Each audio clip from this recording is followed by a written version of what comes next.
또 그냥 충분히 이길 수 있는 상대라고 생각하고 있어. 나는 대한민국의 프로게이머 이신영이다.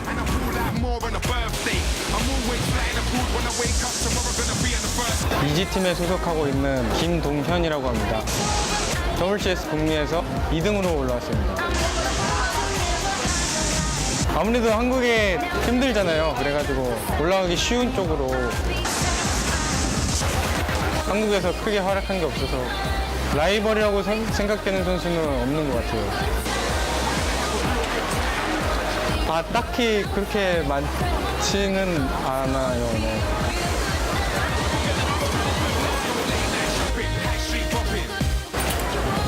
올라가겠구나 생각했어요.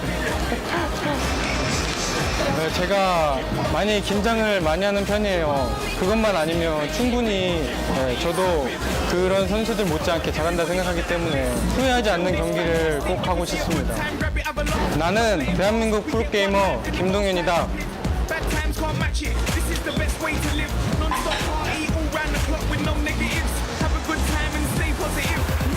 네, 안녕하세요. 네, 아조브팀 강동현입니다. 네, 아이디는 심보를 쓰고 있고요. 네, 종족은 저그입니다. 이렇게 시즌 파이널까지 올라오게 돼서 되게 영광이고 네, 기쁩니다. 제가 이겼습니다. 안 보이는데 아무래도. WCS 한국 코리아에서는 4강에서 좀 아쉽게 졌는데 이번에 파이널에서는 첫 월드 챔피언이 되고 싶습니다. 나는 대한민국 프로게이머 강동현이다.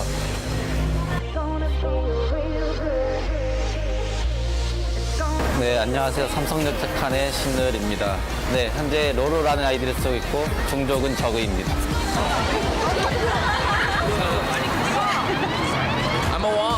일단 대표로 뽑히게 돼서 굉장히 영광이고 잘한다는 선수들이 다 모이는 그런 대회에 참가하게 돼서 굉장히 영광으로 생각하고 있습니다. 이번에 16강에서 같은 조가 되었는데 힘들 것 같습니다. 나는 대한민국의 프로게이머 신노을이다.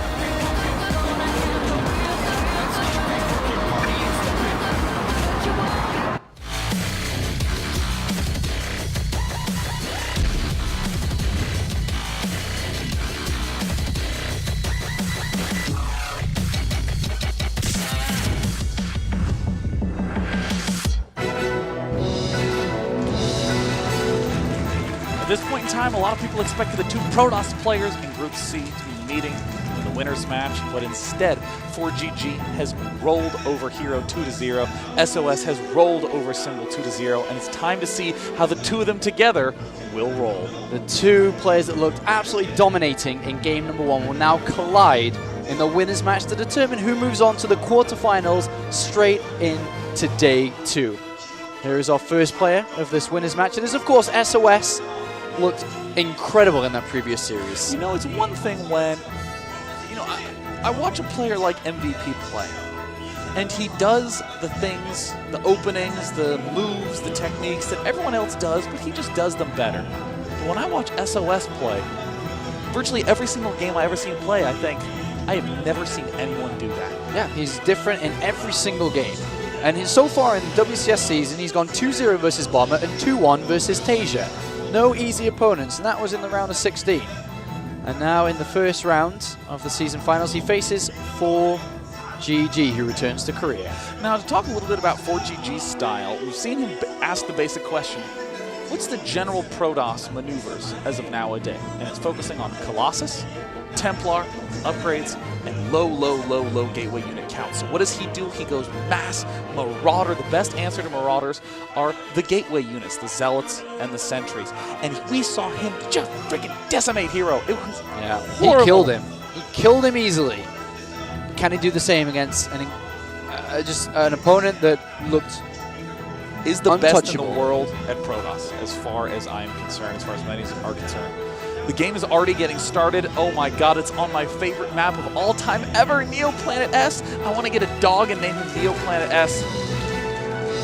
Would you? Would you really? Yes, is the answer, Dana. Yep. Yes, I would. My cat's going to be called Akalon. Not Akalon Waste, just Akalon.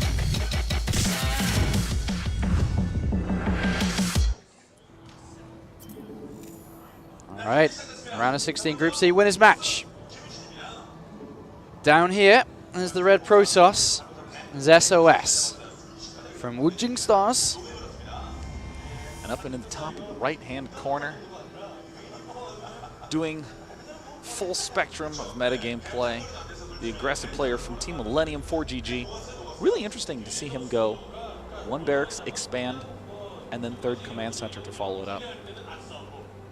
Wonder if he's going to change his approach around from what we saw previous against Hero. Is he going to now change it up against SOS? Does he throw in a Reaper play or something? We'll see. They're the 3 maps we're going to be playing on in this best of 3 series. Neoplanet Air, Spellship Vestige, and Newkirk. Seen those pop up quite a bit. If I had a parrot, I'd call it Newkirk. And what would you train him to say? Precinct. It's the most boring parrot ever. I'd be like, what's up, Newkirk? Precinct. Oh my god, he's eating! I saw that! He's been caught. Never again. Well, you know, I'm interested to see if 4GG is going to do the same structure of play, which is the Marauder Hellion mix. I think there's a high probability of that, but I think it's a very low probability that he's going to go barracks, command center, command center. It's so easy as SOS to just be aware of that and then do a check for it with the Mothership Core.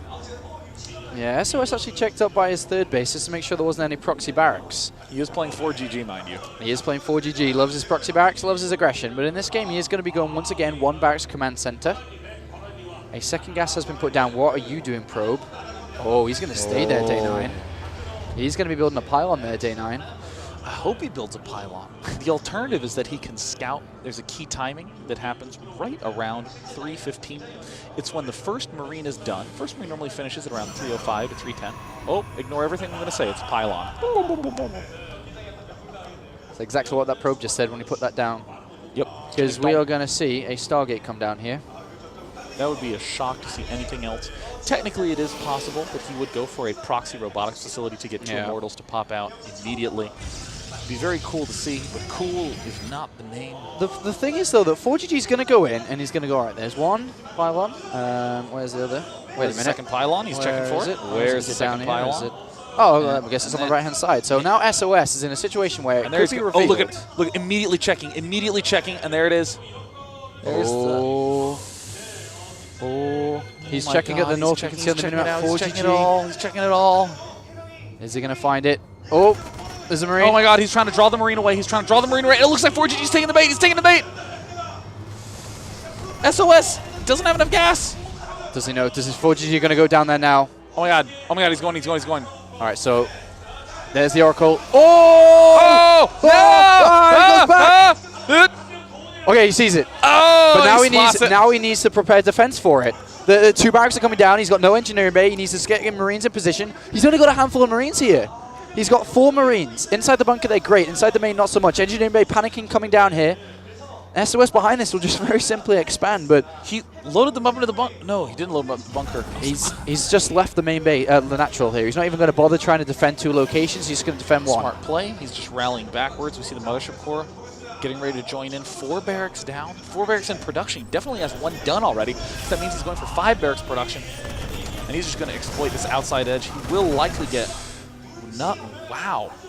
Thus far, a stellar defense from 4GG. He's just going to defend, build 2 turrets, and then just shove. Well, the thing is, he can build a turret inside his main base and then come to defend his natural. The turret will defend his main, and everything else can defend the natural here. Yeah, and then he can actually just go attack with no gas. He actually could just move across. And I mean, that's definitely the correct play in this circumstance. He needs to make a push. Actually, around 7:30 is the time that 4GG needs to move out. This will give him ample time to get 2 production cycles out of each of those barracks, and when he moves out, there's virtually nothing that SOS can possibly have except for Oracles. All right, so pretty good defense here by 4GG. And he's maintained his defense up. He's got lots of barracks. Oh my god, 5 barracks in total. Oh boy. That's a lot of barracks. He's got 5 down already before even taking gas at this point. And well, he hasn't finished the 5th one yet. It's still just hanging in production. Unable to build anything. I think the second bunker is a little bit overly defensive from 4GG. Oh, These 3 Marines are goners. All right, 2 of them are. Still no gases here from 4GG. Still no gases. That means no stim, no +1, no technology. And immediately behind this, SOS is like, dude, you still haven't taken your gases? Wow, okay. Throws down an extra couple of gateways, and here comes 4GG starting to move out. There's the 730 push we were talking about. There's the double gas going down for 4GG. He now has the production of these barracks and the turrets up to be able to defend any sort of swing in. Now also keep in mind that there's no gases down for SOS yet. I mean, ordinarily we like to have 615 gases for Protoss, but we're at 8 minutes. There's still no geysers. Yeah, he's been in that base. I mean, with the opening he's gone for, it's pushed him back quite a bit for his own setup, but he's taking his gases now. He's got Forge and Twilight Cancel on the way. He's going to try and keep the pressure up here, but I'm really scared for him because he's not going towards any Colossus or anything here. He's going Forge and Twilight Cancel, so when these Marines decide to push out, which they very well could go across the map soon, he's got so many of them. Is SOS going to be ready?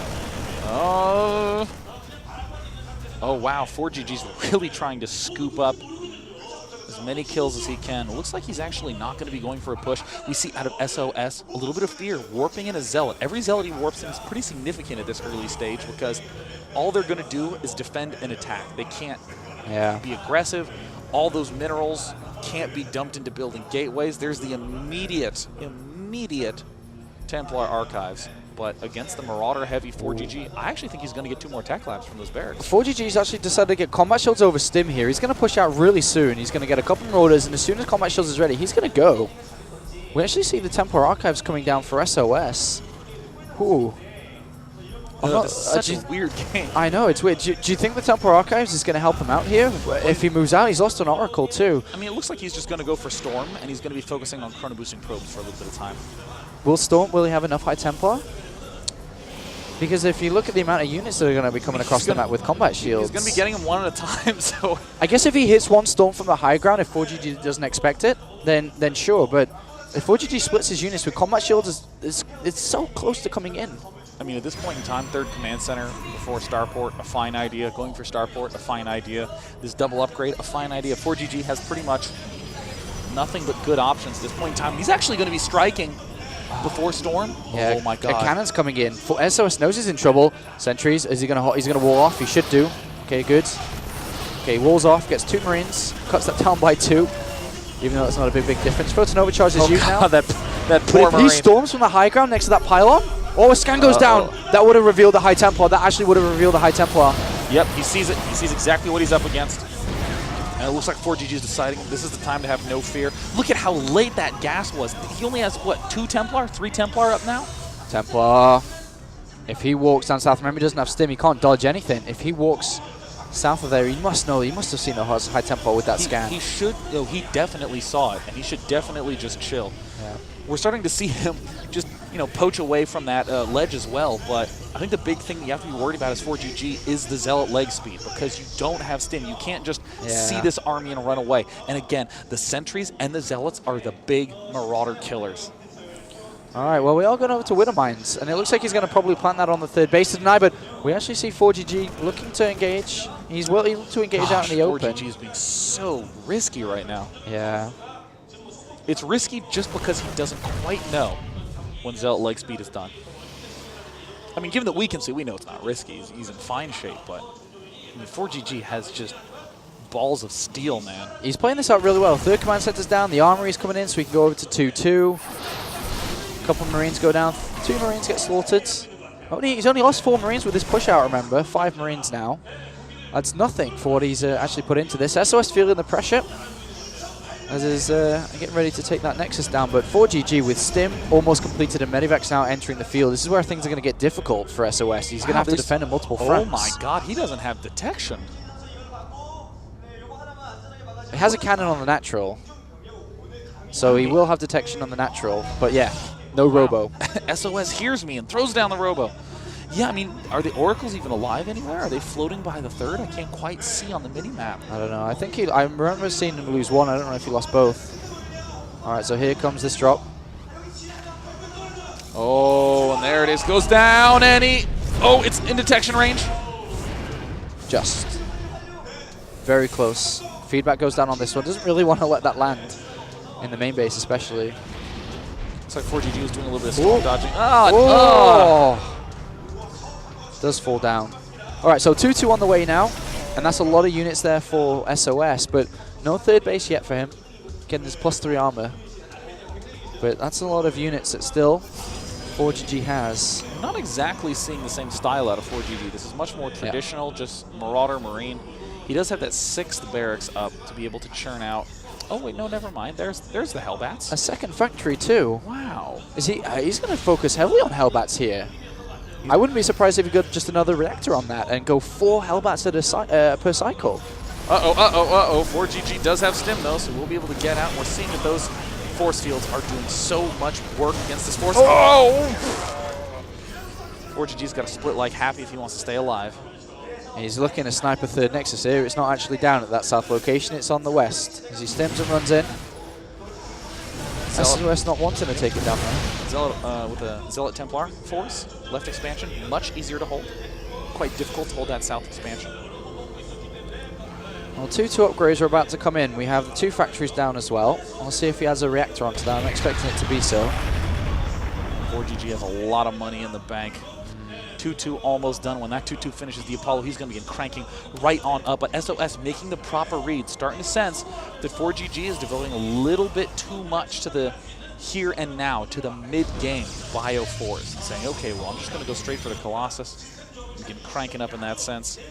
Yeah, the Hellbats are a great addition here, especially with their +1 plating coming in. They're so bloody good against Zealots. They really do just burn them alive and quite fast too. Well, this is going to work out in a weird way. Both of these players, look at that, moving around this map come out ahead in that anti-clockwise. one. I'm definitely going to lean towards 4GG in this sense. If 4GG can conserve a lot of those SCVs, he's going to be in a decent position, but he's going to be losing a lot. He hasn't begun to move them. And a lot of those are going to go down. And 4GG, of course, always favoring the aggressive circumstance. Oh, not a good storm there, only getting a couple of Marauders. This third Nexus will fall down. Remember, 4GG was able to pick up his command center, so he doesn't actually lose it. And right there, we see some nice building positioning at the front for 4GG. He's going to be pulling back, but 4GG, despite these losses, is looking to be in a decent position. He's pulling back those reinforcements from the back, and he's beginning to strike the front as well. 4GG's doing it here, day 9. He's at 140 supply versus 110. Who would have thought 4GG would be the TVP master in this group? Has clearly prepared so much, cleared that out, shut down the counterattack, pressured the front. And what do you do now? So few Terran players go for this mix. What is this, 4 Hellbats at a time? Yeah, that's crazy. This is Terran versus Terran. Is he crazy? Yeah, this is insane. He's going to be able to just melt these Zealots when they come charging in. And he has such an incredible force. He's got his Viking production coming in as well. One thing when you go for the plating for the Hellbats, you do not have the ship weapons for the Vikings. This fight, SOS is in trouble. SOS in a lot of hurt. The Hellbats, though, are not really getting to the front. The Zealots are managing to get a good angles. 4GG did not properly engage this fight, but the Hellbats just do so much damage. The Hellbats rip down the Zealots, and that leaves the Marauders free to dart up to the Colossus and pick those off, too. He doesn't quite want to risk continuing on here, even though he probably could have got them. It looks like he is being pulled back to his third base with a couple of Zealots that make their way in. But so far, 4GG is just playing the tournament of his life so far. 2-0 against Hero and currently winning this game against SOS. We'll see if he can close up map number 1. Wow, that is a real twist of fate right there. I mean, even if you showed me these games, I still would have voted SOS to 2-0 4GG 10 out of 10 times. And we're seeing 4GG just bust out a mix that no one seems to be familiar with. He's in a +3 attack now as well. He's just completed his +3 attack. He comes down and finds the pylon, probably go down, clear that up, and make a final push towards his opponent, who's still on 2 bases. He only just finished up his third. You know, the armor upgrade, you know what that's mainly used against? Marines. There's no Marines here. Yeah. Like maybe 10 total in the entire army. Yeah, so heavy Marauder Hellbat combination. This is something that I suppose not a lot of Protoss players have dealt with properly. A couple of Zealots they will get picked off. Again, you just got to have a lot of sentries and a lot of stalkers and some Colossus. Well, he's got the some Colossus part. Yep. But here comes a very, very dangerous march. As 4GG looks to see if he can pick up map number 1 here. Oh God, 4GG. And who needs ghosts when you can do that? 170 supply to 111. ForGG is going to spread out now on this low ground, saying, come on, SOS. Mothership core, photon overcharge. I don't even think ForGG cares. He's got to engage now. That expansion is 100% going to fall, and now it looks like the engagement at the left side is looking exactly like his match against Hero. ForGG decimating the front line, but that Viking count is not very high, and this choke is a little dangerous with those Colossus on the top side. Yeah, look at the Colossus just running circles around. Good storm, but there's just too many units here. There's so the amount of hit points, they just won't die. The Zealots doing hardly anything in these fights. Yeah, the Hellbats and Marauders just sitting in the storms, and ForGG is going to bring down the last Colossus. And oh boy, 4GG's back in Korea, and he's playing the tournament of his life, and he's going to be able to pick up the main Nexus. SOS is going to drop the first map here against ForGG. Unbelievable play. ForGG gets the GG. Wow. And that is a result a lot of people are shocked about. A deserved 1-0 there by ForGG, but certainly a shocker. I mean, a lot of people look at ForGG's results so far in Heart of the Swarm and just kind of come to the conclusion, he's playing in Europe, he's not playing the best players. But he's just beat Hero 2-0 and is leading against SOS. You know, it's kind of funny. You think about how Wings of Liberty felt. ForGG tried to impose his own style onto the game, and it just wouldn't work. The game wouldn't have it. The game continued to force players down similar avenues. If you want to mech, here is the way to mech. You want to play bio, here is the way to bio. And it looks like ForGG, as many players are experiencing, Heart of the Swarm has opened up so many opportunities and provided so many ways for you to play the way you want to play that ForGG seems to have found his comfort zone. And I know there's a lot of Terran players watching this right now thinking, time to hop on and start laddering again. And there's our audience. Thank you everyone for coming out here, the ones that can hear us, not the Korean casters. And there's ourselves on the stage, Dana. Oh, that's me and that's you. Gray suits, our yellow star ties. Next map, Belshir Vestige. Much more of a typical map. Would not name any pet Belshir Vestige. No, never. No, never. Certainly not. I'd call my cat Daybreak, because it'll always come back for food. And what you would do is you'd always expect it to do something interesting, but after 45 minutes, it wouldn't. It'd be the same old boring cat. But a lot of people love it. But a lot of people like, cats are kind of like that. Kind of repeat themselves a lot. And I imagine he'll be here for probably another 10 years.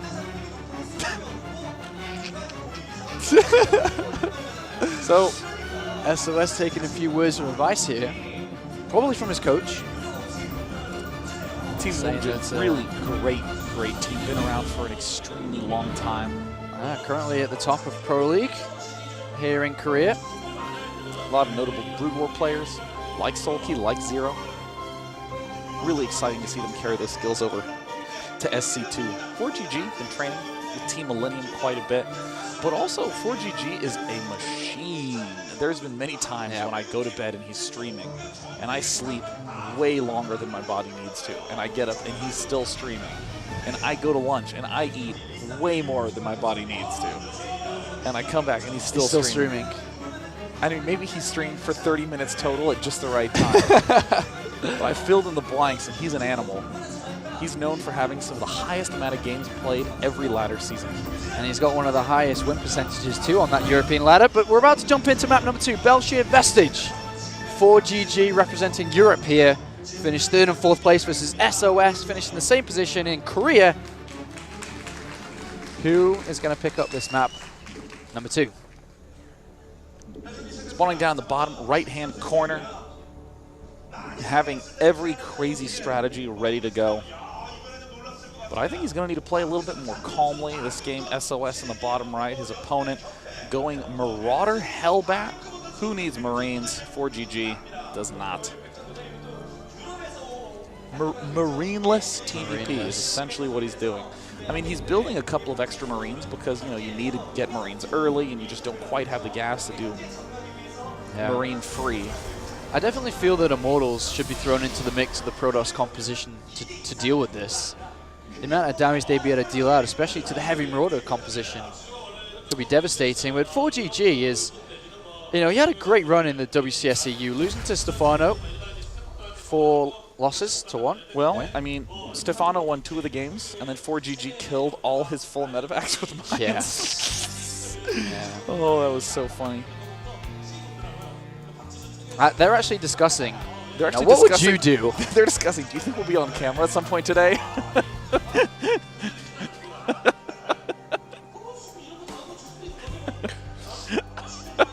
Oh, man. I really feel, though, that, ForGG's, his Achilles heel is playing against Zerg.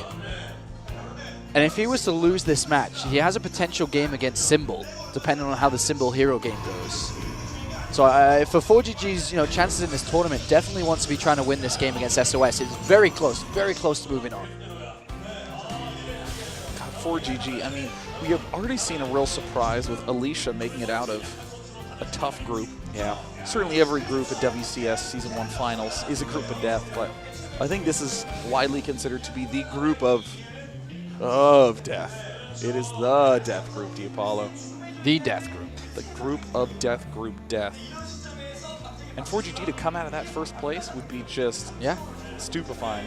I don't think a lot of people predicted him to come out of this group first or second place, in all honesty. So And I think I would say rightly so. ForGG's known for shooting himself in the foot with his aggression. He's known for, I mean, I think the Widow Mine example is sort of a hilariously extreme version of it, where there's too much cute stuff going on and then something backfires. But we've seen him not only tone down those aggressive plays quite a bit, but then back it with a good composition that he seems to understand really well.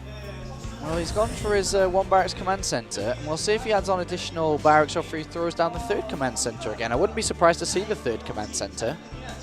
He has gone in, though, and spotted double gas, and SOS is a big fan of DTs. Ooh, DT play is great. We don't see a lot of DTs. I mean, from SOS, we see a lot of everything, but ooh, there's the 3rd command center right there, so.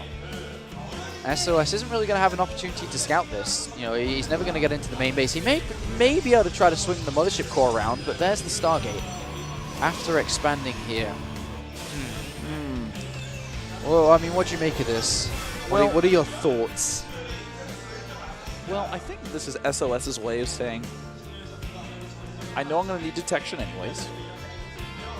Oracles will absolutely help with that, but I don't want to be one of these defense-only players, so I will be opening up with this way, with a Stargate to get the Oracles, put on a little pressure before I might need to come home. So ForGG playing marvelously. I mean, just look at the mini-map. You see that nice little flowery pattern on the side? Those are the Marines that have just checked for any proxies.